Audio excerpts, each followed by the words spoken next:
കുട്ടിപ്പാട്ടുകാരെ തേടി top singer audition UAE 8-നും 15-നും ഇടയിൽ പ്രായമുള്ള കുട്ടികൾക്ക് ഓഡിഷനിൽ പങ്കെടുക്കാം. ഓഡിഷനിൽ അസാമാന്യ പ്രകടനം കാഴ്ചവെക്കുന്നവർക്ക് ടോപ്പ് സിംഗർ ഗ്രാൻഡ് ഫിനാലയിൽ പങ്കെടുക്കാൻ അവസരം. പ്രവേശനം സൗജന്യം. രജിസ്റ്റർ ചെയ്യാൻ ഉടൻ വിളിക്കൂ +971 5263 10876.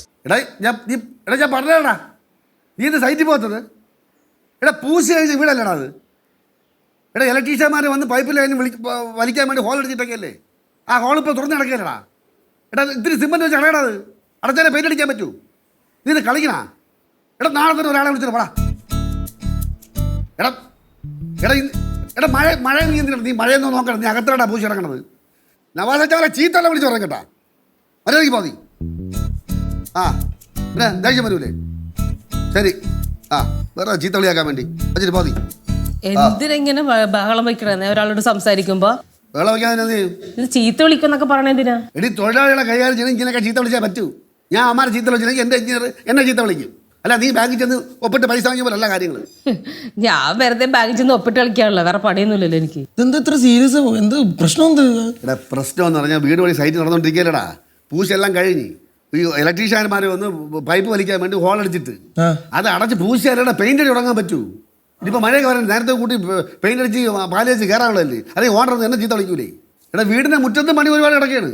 ഒരു മേശിനെ കൊണ്ട് നവാസിന് പോകാൻ പറയാൻ കേൾക്കില്ല. ഇനി ഞാൻ തന്നെ മേശിനെ കൊണ്ട് പോയിട്ട് വരും. പിന്നെ അച്ഛനെ കൊണ്ടുപോകും മേശറി. എന്ത് കൊണ്ടുപോയാ എന്ത്? എടാ താഴെ തട്ടിട്ട് മോള് തട്ടിട്ട് കളിക്കണോടാ പാലു. എല്ലാ കളികളിലും നഷ്ടം എനിക്ക് മാത്രം. ഇടി എന്നെപ്പോലെ ജീരിയസ് ആയിട്ട് ആൾക്കാരുടെ ഭാര്യയായിട്ട് ജീവിക്കുമ്പോൾ നഷ്ടങ്ങൾ ദുഃഖങ്ങളൊക്കെ വരും. പക്ഷെ കാലങ്ങൾ കഴിയുമ്പോൾ എൻ്റെ പേരിനോടൊപ്പം നിന്റെ പേരും വരും.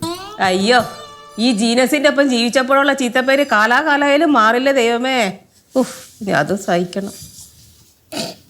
എന്താ കിണിക്കുന്നത്? പോടാ. കത്തി കത്തി ഇങ്ങടുത്ത്. ഇങ്ങടുക്ക് ഏതെങ്കിലും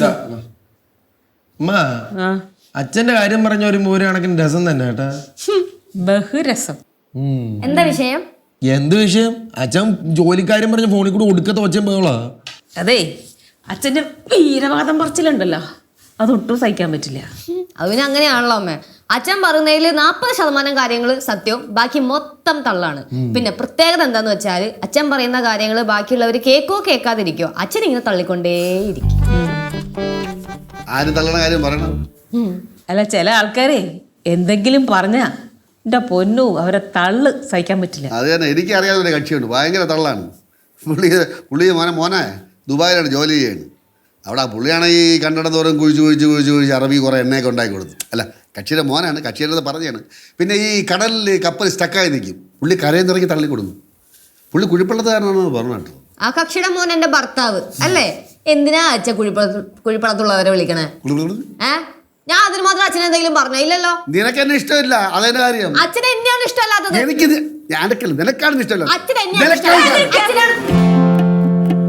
പോയെ ജോലിക്ക് പോവാൻ നോക്ക്. ഇപ്പൊ ആരെങ്കിലും നടക്കില്ലെന്നറിയപ്പോ നീ ഇവിടെ ചോരപ്പുഴ പോച്ച.